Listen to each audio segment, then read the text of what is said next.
Hello out there, my name is Milesy and welcome to my channel. Now, if I look a bit weird on camera today, it's because I have a blue light on.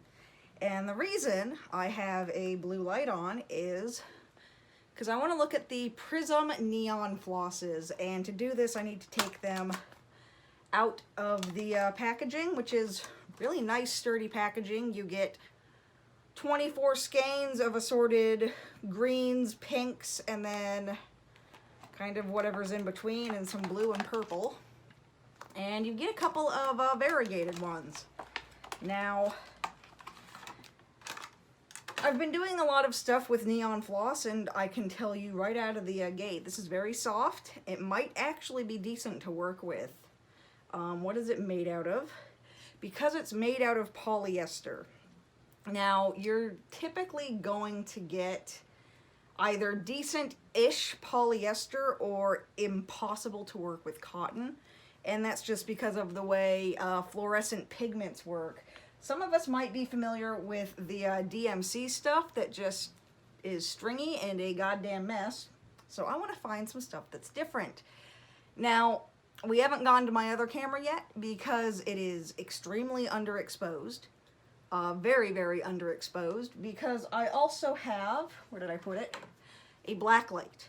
The blue light is not a proper black light. Obviously it's blue, but it does the job well enough, whereas the black light, which I'm not going to turn on right now, will illuminate pretty much everything that can be illuminated. So we'll look at the colors under the blue light and then under the black light. But let's go ahead and just take a look at what we have. And here are the variegated ones. I love these. I don't think I have any variegated neon flosses, and I think I can bump that gain up a little bit. There we go. So yeah, you can see that the back is completely black. I am aware that it is out of focus. I've said this on the live stream, but for some reason the neon floss does pull my camera into just complete seizure mode, so apologies for that. So we are a little bit out of focus for this one, but I might be able to hold it up and get a little bit better. But we can see there how the purple kind of wants to show up. It almost wants to show up, but it really just creates dark spots.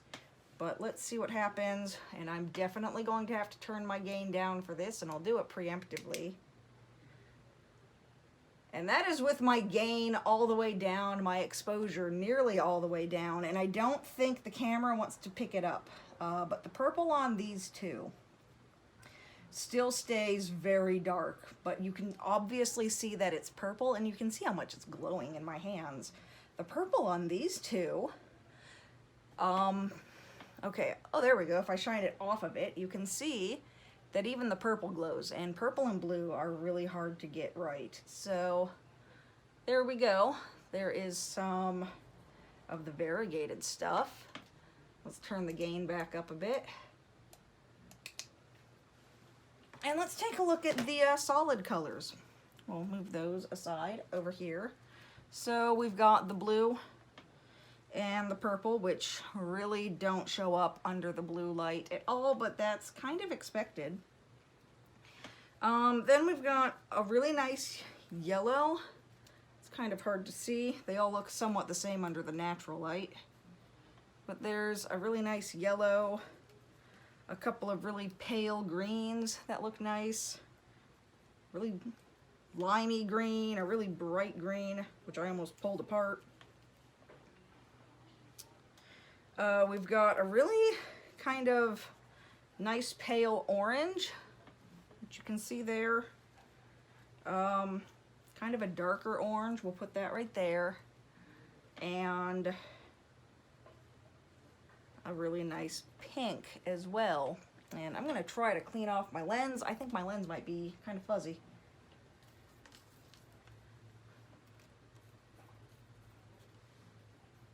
Oh, that's a little bit better. Okay. So yeah, here we go. We can see those colors there, and yeah, the blue and the purple don't really show up very well. This one is kind of a little lame. Like, it does glow, and they glow better to my eye than they do on the screen. Under the black light, if I'm trying to shine it off. Let me turn down the gain so I can get it back, get it on there a little bit better. Under the black light, the blue shines really brightly. It just blows out on the camera, unfortunately. And the purple does look nice and purple, and these all just get amazingly bright. Like you can see on camera with the gain. If I turn the brightness down, nope. How about the exposure? Oh, there we go. With the exposure down all the way and gain down all the way, we can see, if I do that, you can just barely see it under the blue light. And under the black light, everything gets really nice and bright.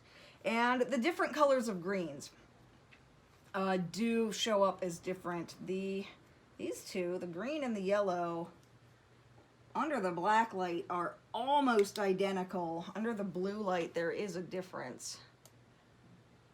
I don't know how well you can see that. But I want to take a look at a bunch of these different black light, glow, neon, whatever you want to call them. These don't glow in the dark. I don't believe so. No, they're just neon. They are meant for friendship bracelets, but they are stranded. And I have been using some. I've got one on a stand, so it'll be hard to show you. I'll put it up, a picture right here, of something I've been using with just the little bit of stuff that I've had.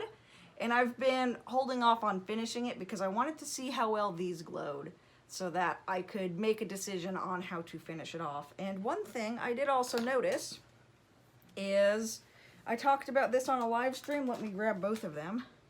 So I've got this little patch here that I did, and it's very hard to see, but it is edged in metallic B5200.